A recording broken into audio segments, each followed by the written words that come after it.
tired. I'm hanging on a wire, a foot over the fire, and it's burning, I can feel it inside. Done with the same cliche, done with the day after day. There's got to be a way. Now is the time to break the tide. I'll live, I'll die, for what is wrong and what is right. I'll take the pain for all the ones without a name. To be invincible, we'll be invincible. To be invincible,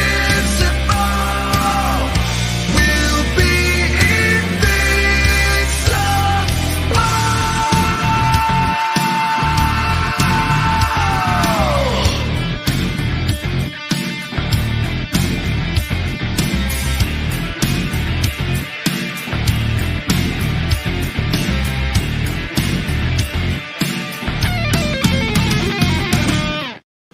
Hey guys, welcome back. This is season 4, episode 38. It's great to have you with us here today again for another episode. Man, how are you doing today, man? I'm doing very well. I'm enjoying the beautiful warm weather here in sunny Edmonton, and I'm ready to do another fun-filled, very heavy, informative, and argumentative with you, Evan, podcast. How you doing?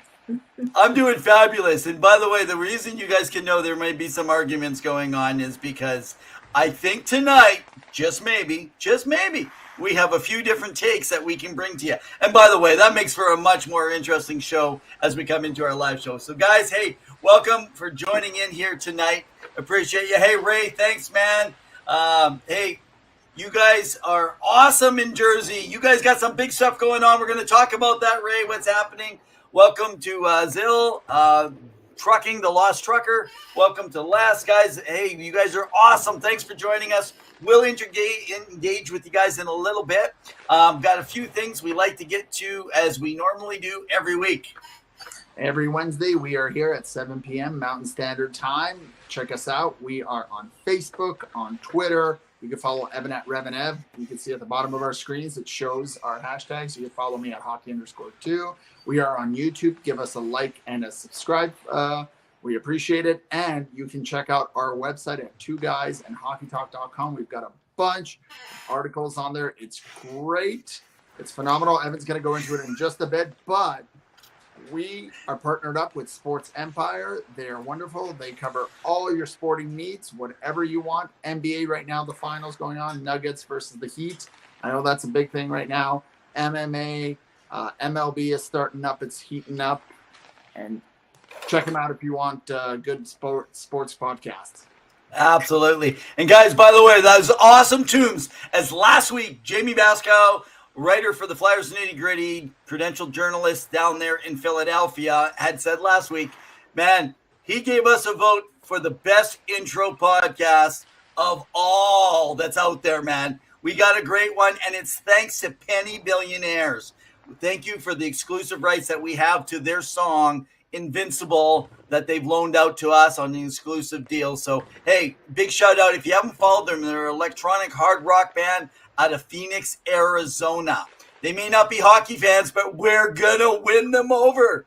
And as he mentioned, JR Web Designs. Guys, you want to build a website, you got to give them a shot.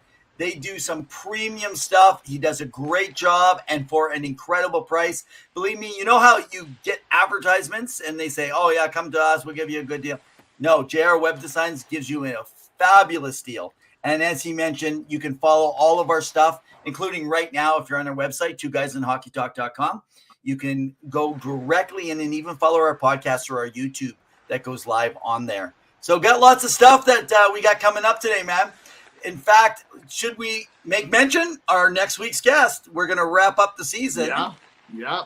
We've got NHL referee Tim Peel coming in to be interviewed by us. We're very excited. We're going to finally get some answers about refereeing. All the questions if you guys have, make sure you send them in to us because we want to know. Because I'm sure they're rumbling and a tumbling. And I definitely know that Tim Peel has a very big presence on Twitter. And he's definitely engaging a lot of fans in terms of things that he wants to share, and that's okay, and it's good. And again, as we talk here, be respectful, but he definitely has some input, and he does have some experience. So for all of you fanboys who think you know how the call should go, well, TM Peel is going to set you straight. Yeah, exactly. Well, and so he does a segment on his Twitter called Ask the Ref. So we're going to be doing that segment. So that's why if you don't know if you can be here live and ask it, send them in to us at our email, 2guyshockeytalk@gmail.com. But again, you can throw them on the show even today. If you have some, we'll make sure we grab them, compile them, put them together. And as he said, now a lot of people can get really ignorant and rude and disrespectful. Just so you know, we'll ignore all those comments in the box. They will go nowhere. So if you really want to get a connection, you know what? Everybody's human. Everybody has a different take. You might absolutely hate me sometimes, and maybe you can't stand the cat. That's perfectly fine.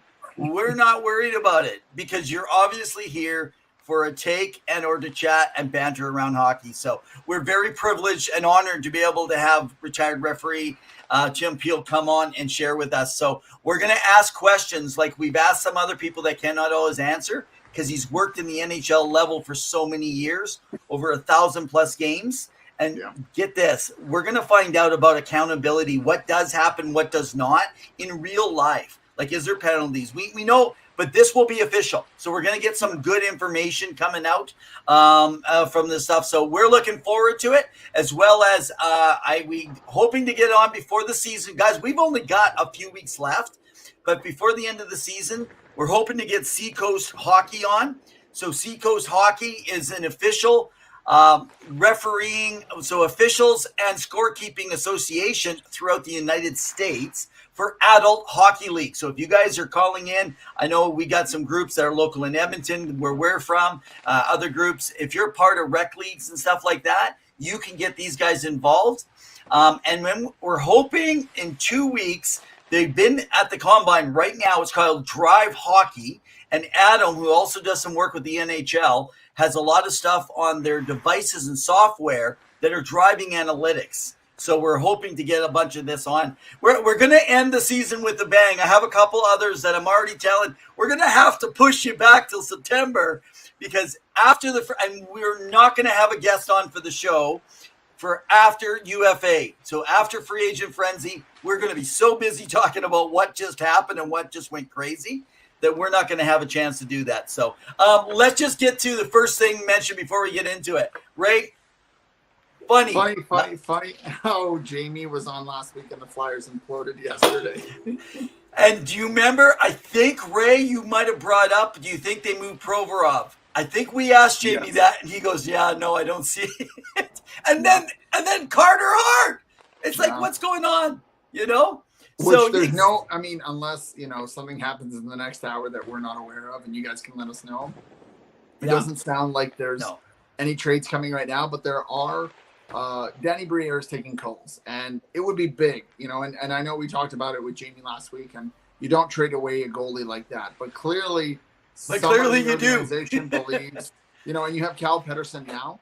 Somebody believes that, maybe Carter Hart needs to move on. Now, again, the Bobrovsky tale, they're down 2-0 right now, but he's been spectacular in the playoffs thus far prior to this series. But, Evan, you're letting go of a top goaltender in the NHL. I don't know if you want to do that, but your thoughts? Well, I think it's what they think they can get for the return. I think what everyone needs to understand is Carter has no interest. He's willing to be on a rebuilding team and to understand that this is going to be a haul that's going to be a big haul that's going to be coming out. Otherwise, they're not making the deal because they need a good goalie through that process. But they're hoping to build. And Pettersson now, who may go to the minors. They took on the cap salary. I was confused as to why LA did this move, but I understand now with Gavrikov. Yes, I understand with Gavrikov. Well, and Peterson, right? Figure out their goaltending situation too. Corpusalo's resigning. Oh, you think so? I think so. Yeah, I know there's been talk and speculation. Well, you know what?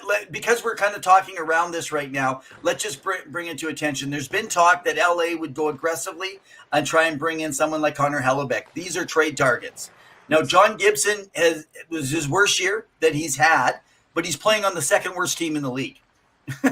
So it was the worst this year. They had the worst season. Yeah. Well, actually, sorry. Yes, it was the worst outside of the fact Chicago won the draft. You're right.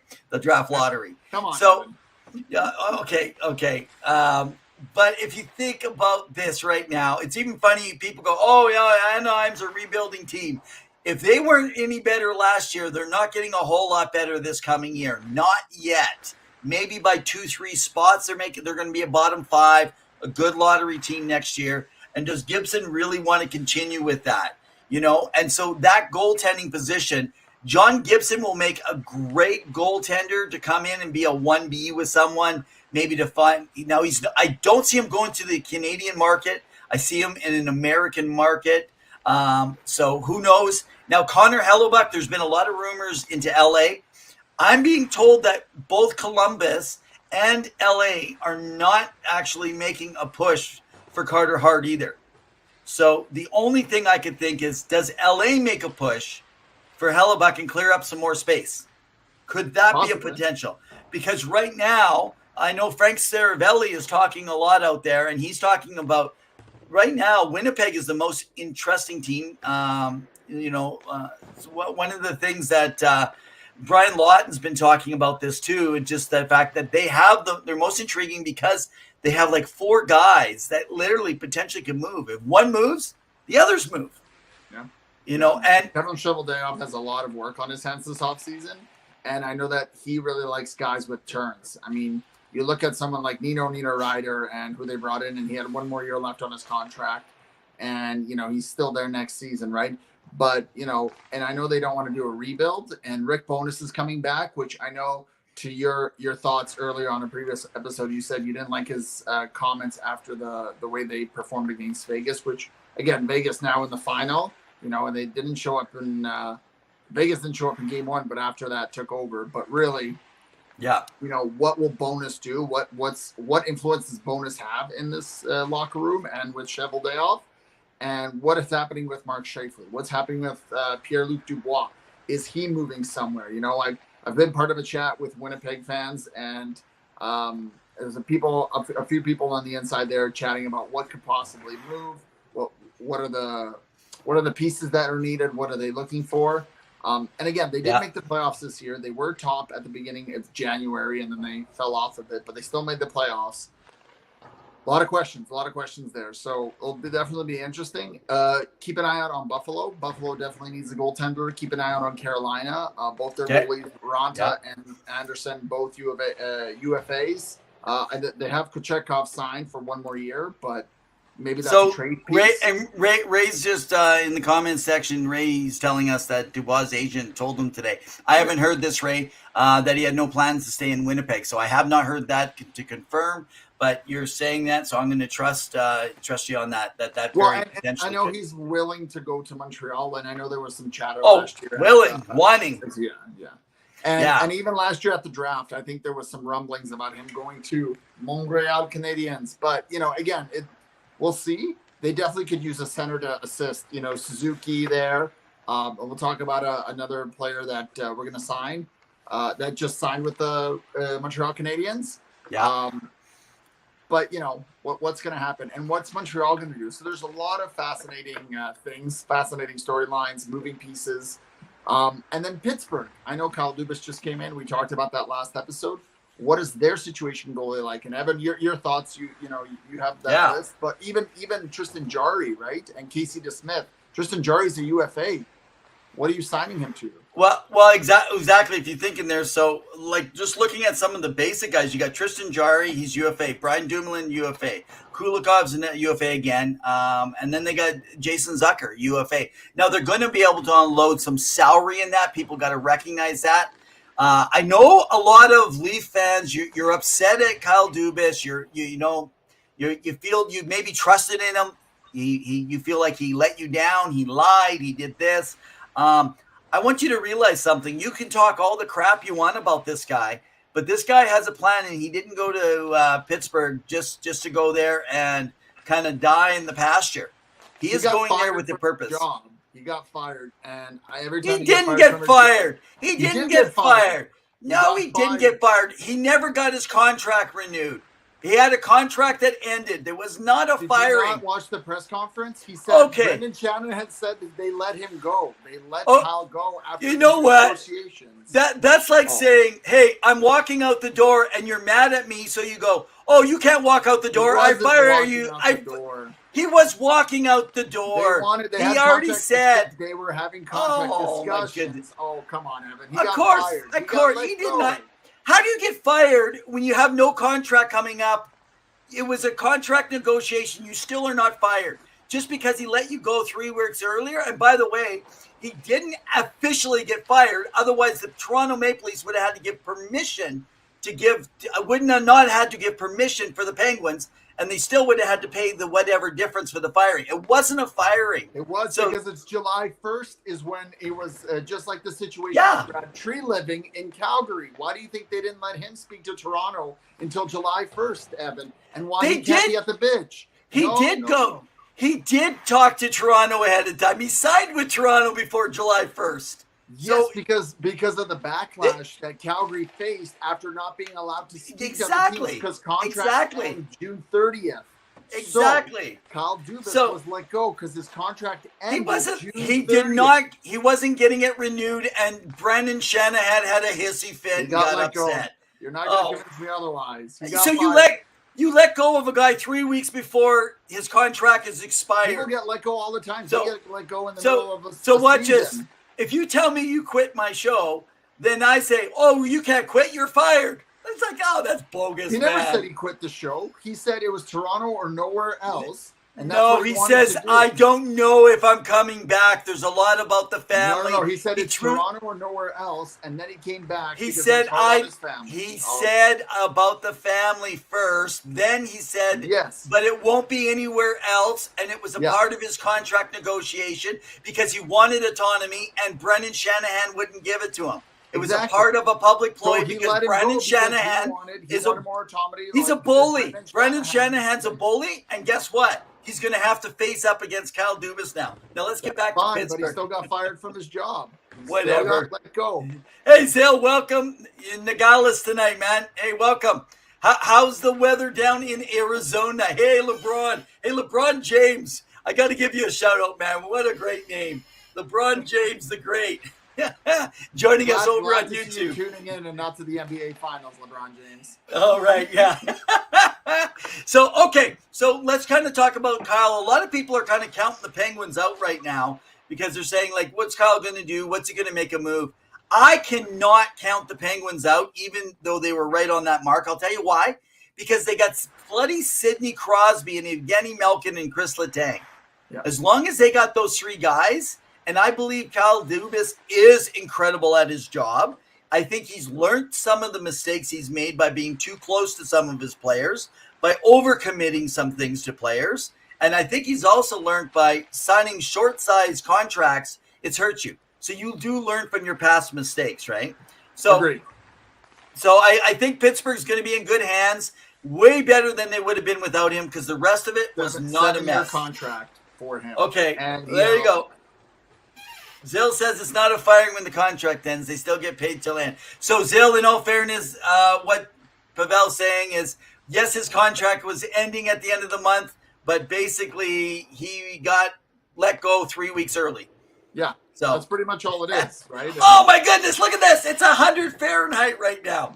Oh, so definitely Kyle Dubas has some work to do. They don't have a GM. He's going to be interim GM in the interim time, as I just said.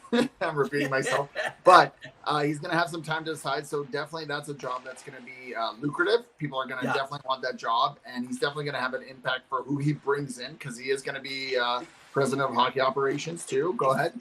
Exactly. So let's just touch in on some UFA potentially now, because we got Brad Treliving and Kyle Dubas, the biggest guys in the business right now. And of course, Craig Conroy, new guy in Calgary, right? There's going to be a lot of UFAs. So first of all, can I make mention, Brad Treliving, when he came into Calgary, he kept Hartley for 1 year, and then he brought Gullickson in. Keith will be there for 1 year, and then unless they get to the third round, he's going to move on to a new coach. That's my take. So guys, let me just, you guys might not be able to read some of these names. I found them on HockeyDB, but this is interesting. So some of the names that are out there: Damon Severson, Jonathan Bernier, Brian Dumoulin, Jake Gardner, Kevin Shattenkirk, Nick Foligno, Cam Talbot, Connor Brown, Alexander Kerfoot, Michael Furlan, JT Comfort, Tristan Jarry, Lars Eller, where I'm just giving a couple others. I always say his name. Neldon Jovovic, the goalie. Do you know how to say his name? Alex Nedeljkovic. Nedeljkovic. Oh, very good, man. We got Jonathan Tage, Ryan O'Reilly, Vladimir Tarasenko, Patrick Kane, James Van Riemsdyk, John Klinberg, Max Pacioretty, Sean Monahan. You got Matthew Dumba, Jordan Stahl now. You're going to have Jonathan Quick, Stahl's Jason gonna stay in Zucker. Carolina. Yeah, I think he will too. I agree. Nyquist, you got Jonathan Drouin. Who's knowing there? There's been a lot of stuff with his mental health. You got Orlov, you got Varlamov, you got Dadonov. Bergeron, I think, is going to retire or do one more year. I see him doing one more year, by the way. Bertuzzi, Tatar, Frederick Anderson, the Ghost out of Carolina. Like, that's just to name a few. Is that not a crazy number that we're dealing with this year in UFA? So what do you think? What are you thinking for a team? Can you match up any of those UFAs? Guys, if you're out there and you're hearing those UFA names, do you have any places that you think they'll end up just by connecting the dots or something you've heard through the radio stations, different groups? Pavel? So I think Jordan Stahl will stay probably in Carolina. Okay. Some of the names that you wrote out there. So Nedeljkovic definitely could be an option. I know he got traded over to Detroit. They may be looking at re-signing him quickly as they picked up Husso last season, and they believe that that's their goalie of the future. And again, the Detroit Red Wings want to step in and make the playoffs next year. You know, they want to be competitive. They do. Tyler Bertuzzi potentially could stay with Boston. I know Boston is aggressively looking at keeping him. I know one of the issues there was term for him when he was speaking with the Detroit Red Wings camp. And, you know, Yzerman, he is a stickler for what it is. Yeah. Shane Gostisbehere, you know, I wouldn't be surprised if a team like Vancouver Canucks take a chance on him for a cheap power play specialist to assist. Yeah. Potentially maybe goes back to Arizona. Again, if they figure out that situation with the arena, but he had a really good resurgence there. Maybe return to Philadelphia. They are going to need some bodies there. Columbus is looking for defensemen. I know they picked up Provorov and he's signed now, but they're going to, you know, solidify that bottom pairing. Because, you know, you have, and I know injury kind of got them, but, you know, Werenski, Provorov in your top pairing, ideally, if that's what you want to go left and right. Yeah. I didn't see all the names on there. I'd have to kind of take a peek. But there's definitely going to be a lot of moving parts. Okay, so let me throw. Dadonov may return back to Dallas. You know, things like that. He may take a chance somewhere else. I think someone like Barbashev, who's going to be a UFA, who's in the Stanley Cup Finals, may re-sign with the Vegas Golden Knights. I know that's a big thing, and he's fit in like a glove. I don't think he's going to be able to talk about is Alex DeBrincat out of Ottawa. So I know that there's still rumbling. Okay, hang on. So before we go there, though, just because we're on the UFAs right now, because that is, and let's go to the potential trades. 1 year remaining. I know Zill was just mentioning that right now too. There's a few big names remaining. Ray had brought up now on the UFA. He's thinking maybe someone like Severson to Edmonton. I can see that. Now, the only problem, Ray, is Edmonton has no cap. They're going to have to literally find ways to clear out cap because even if they deal with Yamamoto's contract, say they buy him out and he's agreeing to it, or they don't offer him a qualifying and then they re-sign him as a UFA for like a 2 year or a 1 year kind of show me thing for $1 million or 1.1, they're going to be short. But they owe Ryan McLeod from last year for shorting him. Yeah. Bouchard's due up now because they did the whole so it's going to be a bridge because they don't have the cap space. So I'm not sure how they can do Severson unless they unload Ceci. That would be the biggest thing. But Ray, Severson now, I don't have anything handy. Is Severson a left or a right? Because if he's a left, he's not right-handed D. Is he right-handed? Okay, if he's right-handed, that makes sense. I would love him to replace Cody Ceci. I think he would bring exactly what Edmonton needs. I'm more of a player in, with a little bit more push, if you want to call it that, right? And I honestly see Dmitry Orlov returning back potentially to Washington because Boston can't afford him. Yeah, well, and Yeah, and that's going to be interesting. Boston has $5 million over because of bonuses and stuff from this year. Yeah. So that's why I do see maybe another 1 year plus bonuses for Patrice Bergeron, sorry, once again, with it. So let me take a couple big names that I'm just really curious around before we get into a couple other people floating out there, guys. Let's look at Jonathan Toews. So he's saying he's healthy enough now to play. I can't see him going to just any team that is not competing to win a cup. It doesn't sound like he has any interest in going to a place, maybe even to his home province there. So I can't see that happening. And if that's not happening, where could we be looking at a place for Jonathan Toews? What do you guys see? And what do you see, Pavel? I think he's going to take a look at the landscape, and I think he's going to take a look at his health. His health has been a big issue for him, and I know it affected the last few seasons. It's been tough for him, and ever since that play-in bubble, he hasn't really been the Jonathan Toews that we know of prior years and of that dynasty with Chicago. That being said, I know Chicago needs to get to the Cup. He is their captain. He has a long history there. You're bringing in somebody like Connor Bedard if you pick first, most likely. Again, I don't want to put Kyle Davidson on the spot there, but and you just signed Andreas Anastasiou to a 2-year contract. Maybe you bring back Domi, who had a good fit there. Maybe you surround Connor Bedard with a leader, a veteran presence like Jonathan Toews, but he's not coming back. They already said their goodbye, though. They said their goodbye, right? They already had their goodbye ceremonies and stuff. It's a 1 more year deal, right? No, Colorado, but they be looking for. That would be really weird though for an organization to say their goodbyes and do all this stuff. And they made a big celebration about goodbye, and he said that he won't be coming back. That would be the first time in history I ever saw that happen, where they came back the next year still after when they could. Yeah, players have come back after saying, but not like that. Yeah, he can retire. Yeah, so the retire and he could if he doesn't get in on a winning team. Because I don't see him going anywhere so I don't see him back in Chicago. Him saying goodbye. I just remember. Absolutely. No, the last game that he played, and he just said the fans mean a lot to him. Do you want me to pull up the article for you? The whole piece. It was a big write-up. So if you're a Chicago fan on here, guys, you got to update our buddy here because Pavel does not recall anything with Chicago saying farewell. They let him know that they will not be bringing him back. They had in their last game of the season a big celebration saying thank you for all the years of service. Yeah, but never in the history of the NHL have they said farewell, goodbye, and then opening day he's back again. That's what I'm making a point. You just talked about Patrice Bergeron, who may come back, even though it looks there was no goodbye. It was emotional, but it wasn't a goodbye. Oh, that's not the same thing as Jonathan Toews saying farewell, thanks for what you did for the organization. Well, the game was in the playoffs, so how do you expect that to happen? He had an emotional game, which I don't expect nothing to happen. Shouldn't have played in Montreal, and then you play in the playoffs and you lose to the Panthers. But how do you have an emotional farewell in the playoffs? Well, exactly. Nothing happened. That's what I'm saying. It's not the same. The difference is one said goodbye. Bergeron may retire. Bergeron may retire, but it has nothing to do with Jonathan Toews. You're trying to connect the two. I don't see any connection whatsoever. Okay. All right. What's this? David said neither Toews or Kane is coming back. What's Ray? Ray, you got, I hate to say it, but Toews would be a good fit for the Rangers. I don't know if Toews wants to be a Ranger though. And I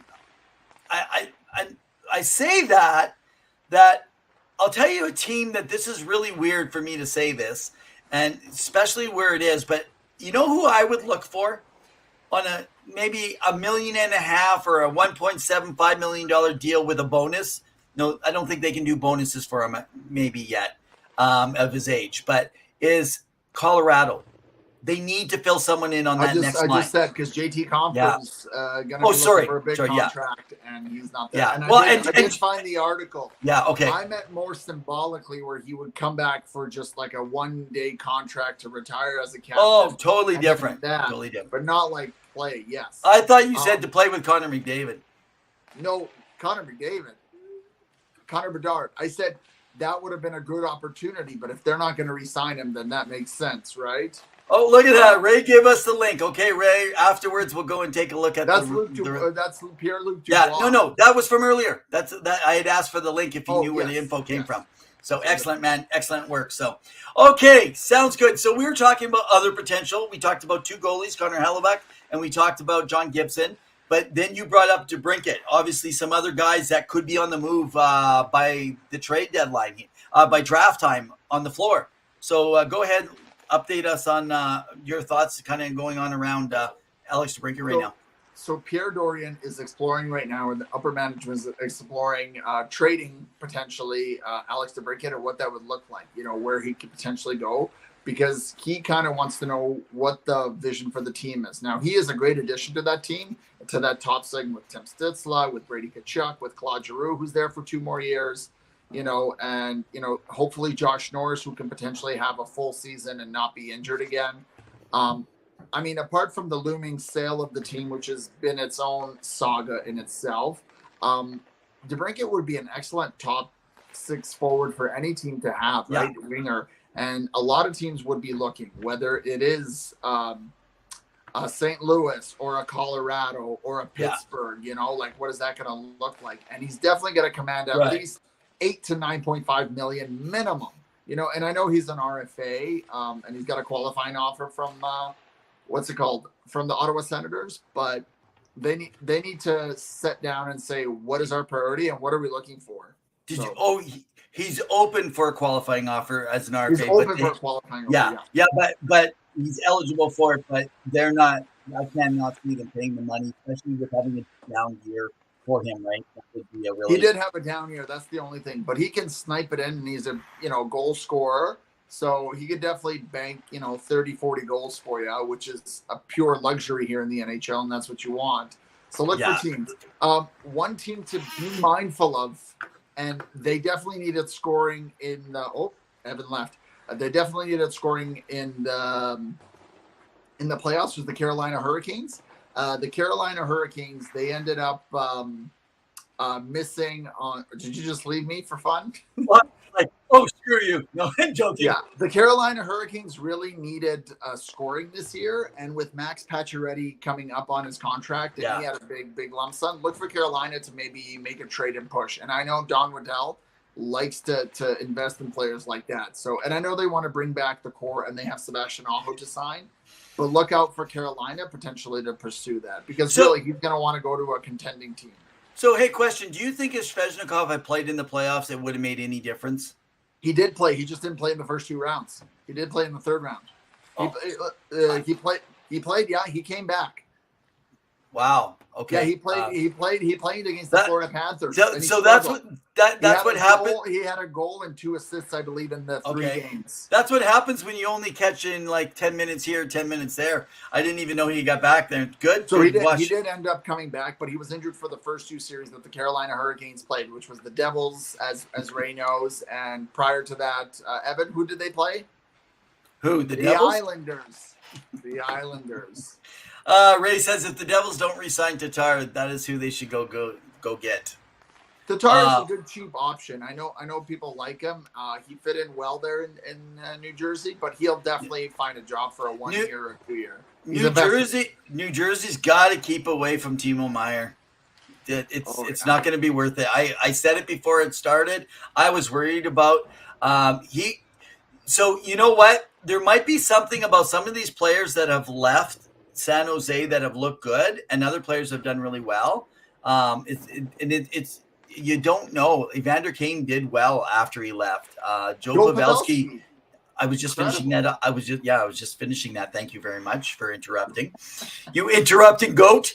But then you look at Timo Meier. Everyone thought he would excel, and so that's why people aren't sure about Karlsson. Is it because he plays on a team so bad he gets the puck a lot that he's getting those extra? But then on the other hand, we know he's not stopping the puck on the other end because everything's going in on the Sharks. But on the other hand, usually you don't get those kind of points playing on one of the worst teams in the league either, right? So you mentioned it earlier, and I know Hansi is turning in, so hopefully, Hans, you can share your thoughts. But the big 4, in Toronto, and Brad Treliving, talking about the whole collective team and not just the core 4, Matthews, Tavares, Nylander, and Marner. And we've had discussions about what that looks like, and most likely it could be, and I mean, I could be wrong, Nylander gets moved, another goal scorer who can put up, 25 to 35 goals and about, 50 to 60 points.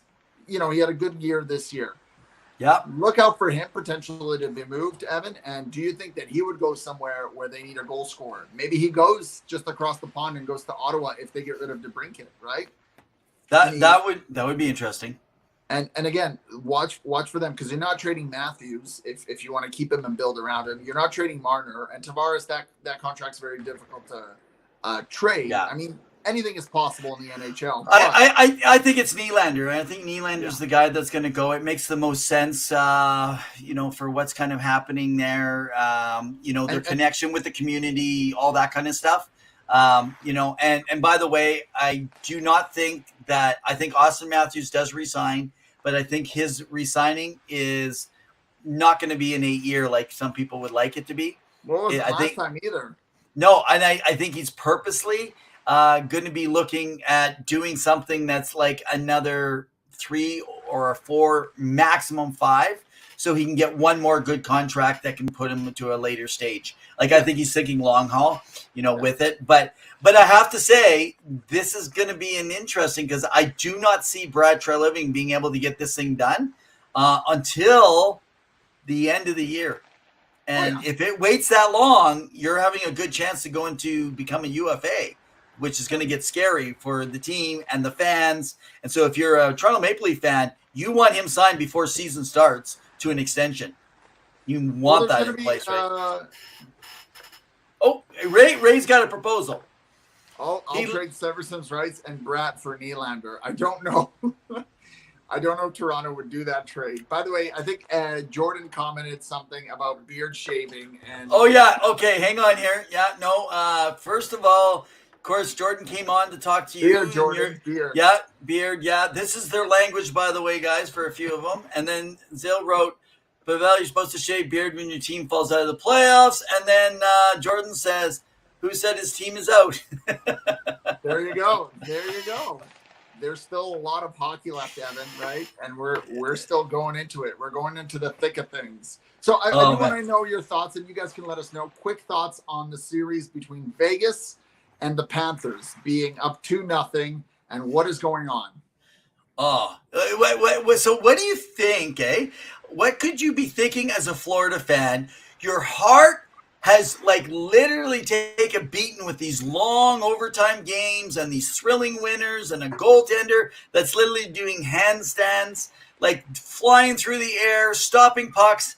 And the next thing you know, you're in the Stanley Cup final getting humiliated and being beat like a rented mule. And it's Adin Hill who's standing on his head and stopping pucks that he shouldn't be stopping.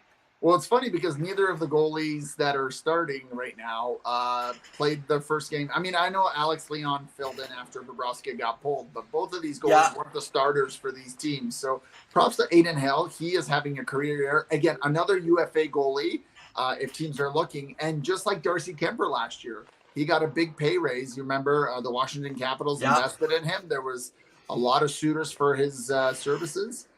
But again, will Adin Hill get that big contract? Because as we talked about in previous episodes, you guys can note, Vegas has a plethora of goalies. They can't keep them all.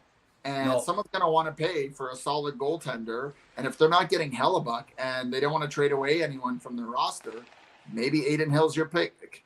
But but in relation to Florida, you've been down this before. So I think, and as cliche as it sounds, Game 3 is your win or die, unfortunately. And I know that sounds cliche because Game 1 or Game 2, but Game 3. And the reason being is they came down 3-1 versus Boston. Nobody imagined that. They came back and they won. You have to play lights out. Now, you do have an extra day of rest. Does that benefit you or your opponent, Vegas? Yeah. You have home ice advantage. Really not been a thing this playoff seasons where the away teams have been really elite at away, right? It hasn't really got to them. And B, you're on the ropes. You have nothing else to lose. But the penalty minutes, Matthew Tkachuk has now the record for 9th most penalty minutes in a series. 2 misconducts. I don't agree with all of them, and I enjoy looking at all the comments of fans from both fandoms arguing about what's a call, what's not a call, because it's so funny to see, because I have no stake in this. Or do I, Zylstra? You'll have to decide. But essentially what it is you got to stay out of the penalty box. Radko Gudas is back. You got to play better with your bottom six, and you got to get some scoring. You got to get on Aiden Hill, right? Sam Bennett needs to be better. Brandon Montour, who has been phenomenal in the first 3 series, it's kind of been non-existent. He's played well, just hasn't put up the points that he normally did, right? So you got to get more from those guys. For Vegas, you're a different juggernaut. This is yours to lose. You keep playing your game, and you could be lifting Lord Stanley in 2 days' time. 2 days. I was thinking, but my timing is off because the game tomorrow, and then I think Saturday's the next game. So by the end of the weekend, you could be swimming in the Caesar Fountain like Ovechkin did and show him how really to do it. Or was it Bellagio? Was it the Bellagio? One of the two. I'm going to come back to talking about, I just want to put a shout out there, guys. Every Wednesday night right here, 7 p.m., our live show runs. You can follow us on Facebook, follow us on our Twitter. So you can follow us at hockey_2 or at RevNev and get all our stuff. Also, you can go to our YouTube, subscribe, and then you get the notification we're up and running. Or if you go to our website directly there, which is by JR Web Designs, Sports Network is one of the other places that you can get us, as well as with Web Designs. Right on our page, you can see the place to be able to check out everything that you're looking for. So I just want to make a quick mention on that. As well as before, so while you guys are here, just a heads up, next week, we have none other than former referee, NHL referee, Tim Peel. Over 1,000 NHL games refereed, been in an All-Star game. We're going to talk to him about even refereeing in an All-Star game. What really is that, right? Other than just like a father playing with the kids out on the backyard ice. As well as we're going to ask the ref. So we're going to ask him questions. We're going to talk about accountability, what really happens in the NHL. So we got some great stuff, but we are going to tell you, because we know no one likes referees. They're like commissioners. We just boo them all the time. I don't know referees that get credit unless the home crowd is excited that the referee called against the other team. By the way, which is perspectives that Tim Peel has, like him or hate him. So I want to say, hey, man, it's a great honor that Tim's agreed to be able to come on and join us here at Two Guys and Hockey Talk. So it's going to be a great one with him. But I'm letting you know, send your questions in ahead of time. If you don't think you make it, join us live next week. We're going to ask him right up front. I want to talk to him specifically about Vegas and that Tkachuk hit. I want to say, okay, what could have caused, everything. Now, and I have no vested in, I get it when it's a team you like. Yeah. But when it's a team that you don't even care who wins or what, and you see plays, I've seen that all over, right? And why are they not getting for Tkachuk, he's getting kicked out. He got 2 in the game. Like they say, they want to get rid of the rough play. Well, that's a part of the game, and so there's some theories out there. There's some conspiracies. And I'm really looking forward to hearing that. So can we just talk about this? And I'm going to put it out there, and we'll talk to Tim next week. But Aiden Hill, so Pietrangelo takes Tkachuk, cross-check. I think it was Pietrangelo, right into the net. No, right? McNabb. Was it McNabb? Okay. Cross-checked him into the net. Okay. I just saw some quick numbers. So he goes in. So he gets up. He kind of roughs in the face of Aiden Hill. Aiden Hill smacks him back or whatever. And then he takes a stick, whacks him, and the ref's looking right there. And nothing gets called on nobody. And this is what I'm worried about. Sticks, like Jamie Benn with his stick, they're using these sticks as weapons. You know what? I'd rather a boarding from behind, which is more casual, than these sticks being used as weapons, and it's starting to tick me off. So anyway, I'm looking forward to getting some answers, because right now I feel that I still see Vegas getting all the lucky calls. It still seems to be in their favor. Evan, no, you wouldn't create. No, yeah. Tim Peel is going to squash that theory. Well, you let him squash it. You're the one that thinks that the commissioner pays them bonuses. They do get bonus. I'm sure they get bonuses. What for calling it for letting the Vegas team win the expansion it's team? Not bonuses, but they get extra work for working in the postseason. That's definitely a perk, right? I mean, only certain ones. Ray wants to know. I'd love to know what other referees think of Wes McCauley. He definitely has some questionable history there with Sheldon Keefe, and I know that was brought up a lot in that series versus the Florida Panthers. So, again, he's going to do the best that he can. These are the best of the best referees. I don't always agree with all the calls.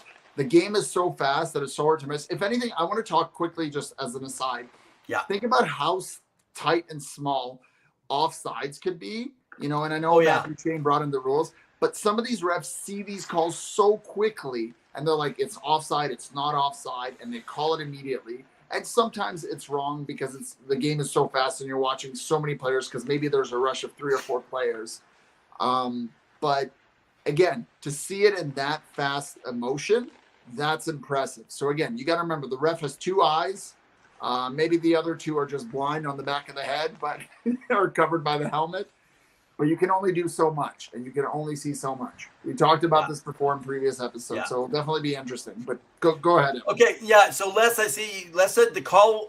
What they didn't call on the hit itself. It was the roughing. It was on the crazy so after no, the. I think they called Kachuk I thought it was afterwards. So I McNabb think didn't get a 2. call.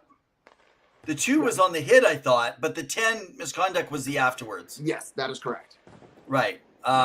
And correct me if I'm wrong on that, Les. I can go back and check what the actual call was. McNabb didn't get called. Kachuk going into that called him. There you go, bud. That told you. There you go.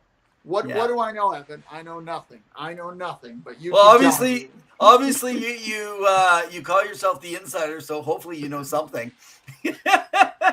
Well, there's someone was telling me today that Severson may be getting a 7 or 8 year deal. So keep it, not Severson, but Jesper Pratt, who out in New Jersey. So keep an eye on for him because there's definitely some talks about that. Yeah, Severson may or may not get that amount. But I do want to mention one thing before we get ahead. You and I talked about this offline before we got on. Cole Caulfield, he has signed an 8-year deal for $7.85 million per season. Now, I know he's not a point-per-game guy, but they're playing and paying him for what he will perform. And he's been dynamite beyond injury. He's played really well under Martin St. Louis, who, as you know and everyone knows, was also a small, fast, tenacious player.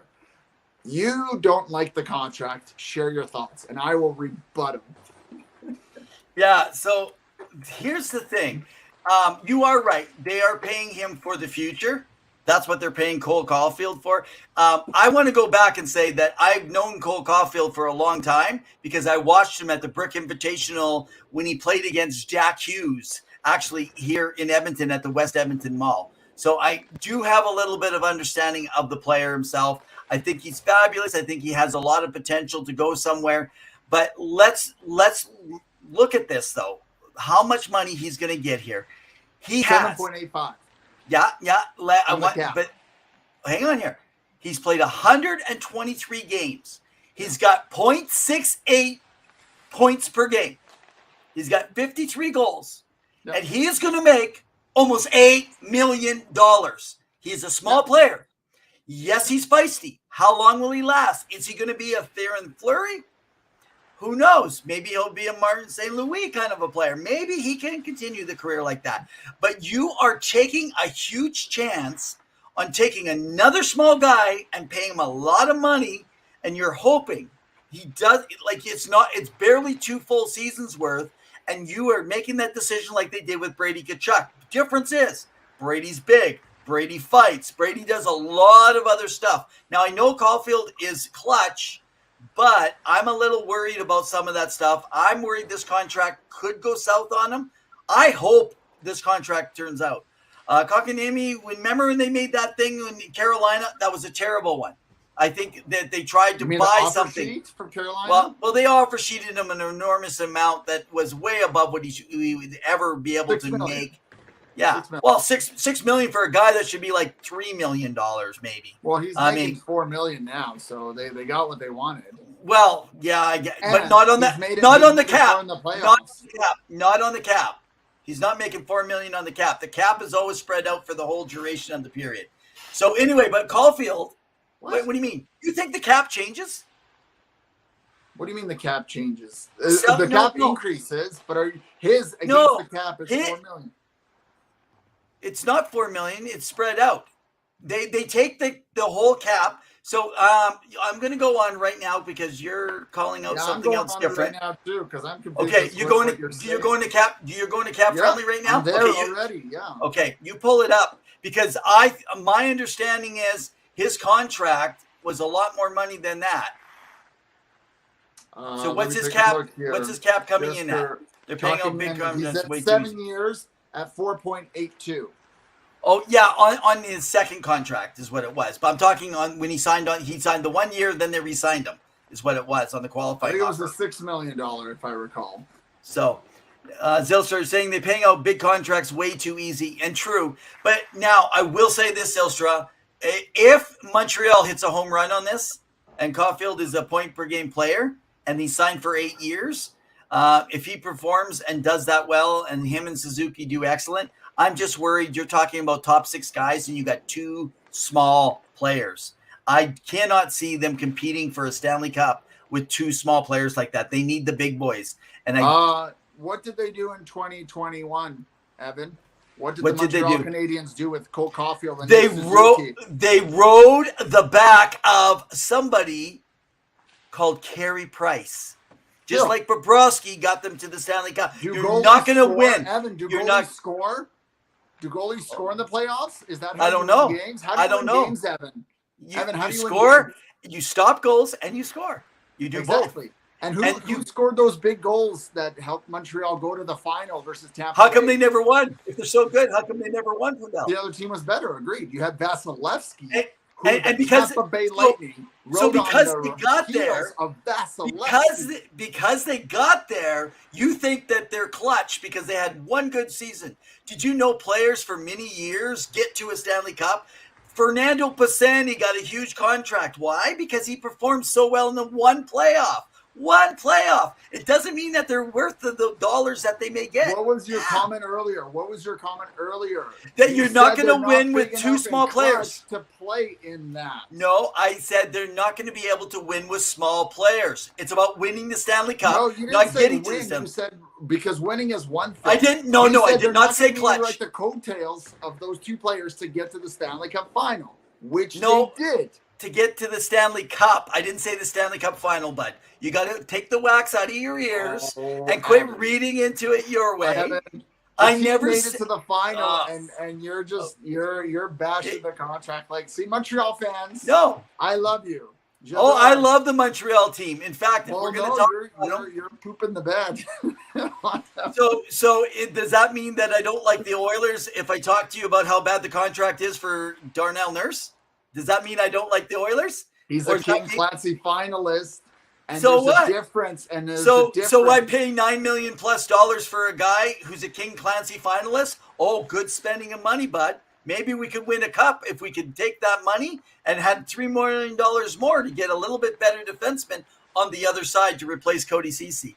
Anyway, it doesn't mean I don't. And he's a big, tough guy. And Oilers haven't made it to the Stanley Cup Finals since 2006. Whereas the Montreal Canadiens were just Let's open your eyes a little bit. Zylstra brings up a point which I didn't even get to because you kept interrupting me. They were the only 2 small players. They had big boys that were playing out there all around. If you look, Arturi Lehkonen is not a big guy.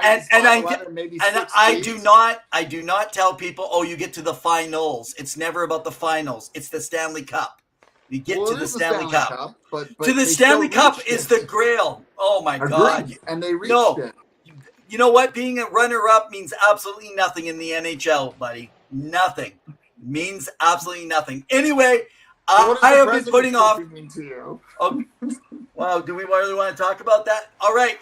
We are going to wrap up, guys. I have put this aside for 3 weeks. We got the draft coming up right away. It's only a little while. We got 20 or 21 days left to get to it. I want to pull up. You can go to our site, twoguysinhockeytalk.com. Now, I want you to understand there's 2 things. I'm going to do a mock here in a moment, but this is my top 15 that I officially put in place for year end for this year. This is not the players and how I see them being drafted.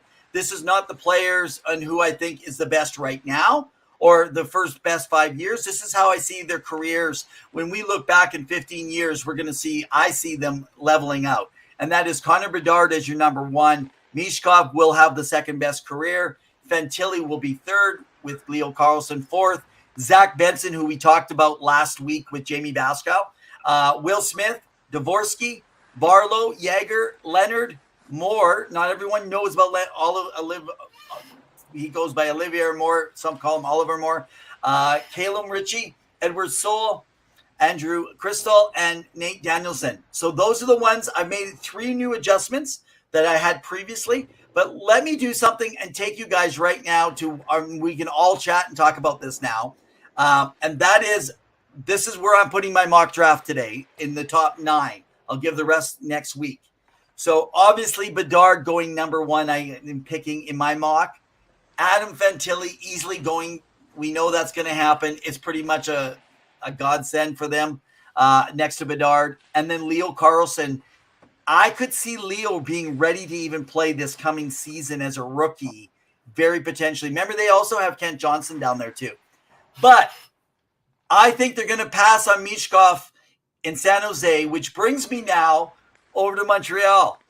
I kept hearing that they may not go for Mishkov, but now I'm hearing different things coming out of the park that they may. Now, if you bring Mishkov in, even in 3 years, you got Caulfield, Suzuki, and Mishkov, you got 3 small, super skilled, talented players.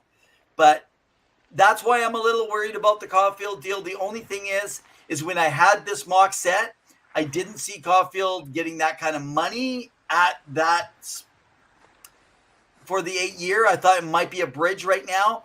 It wasn't a bridge. They decided to go this way, so we'll see. Dvorsky going to the Coyotes, unless Mishkov moves, but he ain't going past there. And I know that Zach Benson, a lot of us want in Philly. If you're a Philly fan, I keep hearing Ryan Leonard. I think that they want the bigger guys, even though I know Daniel Briere is not a big guy. But you have to remember the president of hockey operations, Keith Jones, is, and he does value some of those things. And then Zach Benson. Could you imagine Zach Benson playing for the Washington Capitals? If they get that chance. They need some prospects because they haven't really their cupboard is a little bit empty and they need some come in. I mean, exactly. Connor McMichael has come in and been solid for them, but they're an aging group and they need some changes there. Yeah, exactly. So, and then I have Ryan Bacher going 9th. I wouldn't have him up there, but we know that Steve Yzerman goes right off of all the lists that are out there and surprises us all. And we're like, man, that guy's good. And he's another big boy, and he's a defense, and he's right-handed. Yeah. So that I definitely can see him going that way and giving him a year or two. Yzerman's setting this team up for the future, guys. I give them 3 years, and they're going to be a really powerful team. So any changes or something maybe I don't have on that thing that you think that you're going to maybe be putting into your mock? I really think that, I mean, I can understand why Will Smith would go 4th, but I could see Dvorsky going to San Jose. They're going to need defensemen coming in. Yeah. He plays center. Sorry, I'm looking for defensemen. Carlson is the interesting one, where he drops. Because I know, I don't know if he's going to go 3rd or 4th, but that's kind of where I'm at. You know, this brings up an interesting thing because Greer could go right off, and what if at 4 he decides to go with Reinbacher? Yeah. If he really wants to pick up a D, because he's got time to wait back there, right? Yeah. You know, frankly, if I was Greer, I'd take Mishkov at 4. I think San Jose, I mean, apart from centers, they're going to want, they're going to want someone on the back end, and they're going to need to develop. They're going to need to replenish. And they got a few picks from New Jersey for Timo Meyer. So definitely keep an eye out for that. And, of course, Philly now picked up a few more pieces from that trade. So they're definitely going to be looking at a few drafts. Okay. All right. So let's get some final thoughts here. Zill says she doesn't think any D is going to be chosen top 15. She says Nurse is only worth 5. Well, Zill, I think that's exaggerating on Nurse, but I do think 7.5 to 8.5. No. She has him at 5 million. No, Zill I know, but I'm saying his worth is a little bit higher than that. You know, but I will say on every team, and I was just making a point on Nurse, every team there's someone that's overpaid and someone that's underpaid. That's just the nature of the cap, the nature of the way it works. Well, it hasn't gone up. I mean, it may go up by $1 million, but it hasn't gone up. And you have to understand, nobody expected the pandemic to sideline the finances. Even though Gary Bettman did note that they are record-breaking revenue of $6 billion this past year. So escrow should be paid off by next year, and then the cap should jump. I could see, honestly, Evan, I'm hanging This is around your that last it could thought. go up by $2 million. Honestly, Okay. by $2 million max this year. But just anyway. Okay. Well, let me just. I'm going to let you go out with one last thought. You want to gather up in your head while I speak to that, because this is my last thought Nothing for you guys today. Okay, man. Besides how to get Evan to be wrong. Okay, so I actually do not believe in the 1 million that's being said by Gary Bettman. I believe it is a ploy because of the escrow, that they're trying to make sure that the players are thinking there's only 1 million, which means there's 31 million, and we know maybe 20 teams are going to go to the cap, so that's 20 million invested. However, if they have the 20 million, I believe that they could go up to 3 million potentially, $2.5 to $3 million.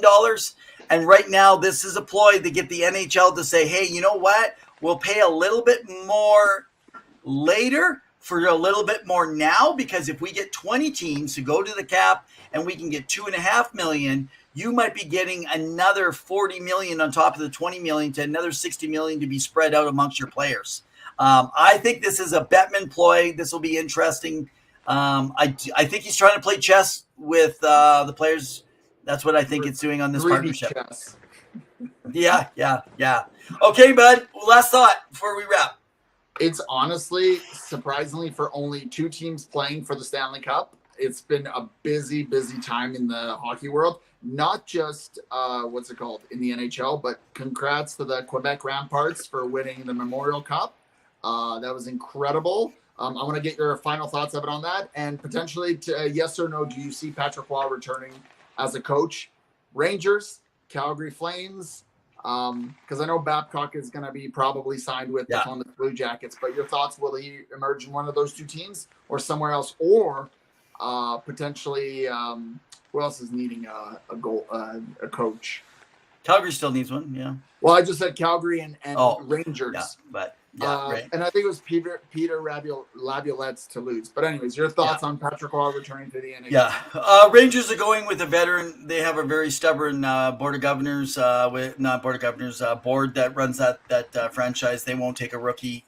Essentially, I know he's coached a little bit, but not enough to be a veteran enough. Patrick Roy, I expect him to be signing probably by the draft.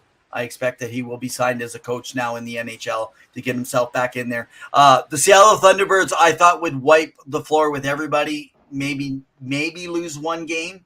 I was shocked. I think that it's interesting that Quebec has been wiping the floor the last 4 years. Is it 4 or 5? 4 years. They've just totally dominated this tournament. Don't understand that. Not misrepresent the Quebec League as a sissy league, as weaker. They are a strong league, and they got some good players. And I think that if you're going to find some missing players, get over there, because they have the Maritimes in there too, and they're getting a lot of European players that come over there. Hence, watch some of our drafts. But congratulations to the Ramparts. They had a great season. I love to see Quebec with another NHL team. Got to say, man. So, all right, guys. Hey, so Penny Billionaires is one of our new exclusive contract we have with their song Invincible. So we're going to go out today. As we go out, just letting you know, they're electronic hard rock band, that they have given us the exclusive rights to their song. So when we head out and we do our song, that comes from them here today.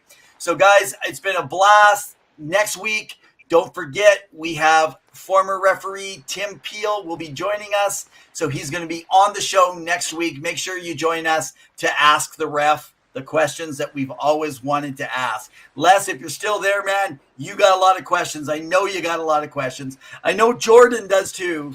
Jordan, just keep them not adult-like, but keep them kid-friendly. All right, bud. Okay, guys. I will be filming from potentially a special location, so hopefully I'll reveal once I'm there. Okay. We'll see you guys potentially there next Wednesday. Let's just say, he might be a little tired. That's all we'll say. All right. Hey, it's been another Ring a Ding Dong Dandy, guys. Thanks again for joining us here. Thanks to my co-host, Pavel the Cat Insider. You can follow him at hockey_2. You can follow me, Rev Reynolds, over at Rev and Ev.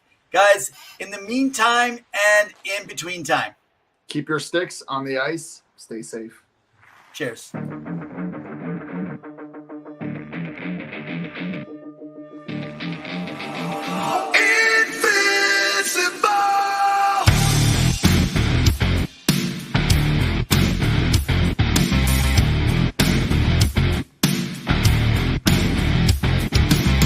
I'm just so sick and tired. I'm hanging on a wire, a foot over the fire, and it's burning. I can feel it inside. Done with the same cliche, done with the day after day. There's got to be a way. Now is the time to break the tie. I'll live, I'll die.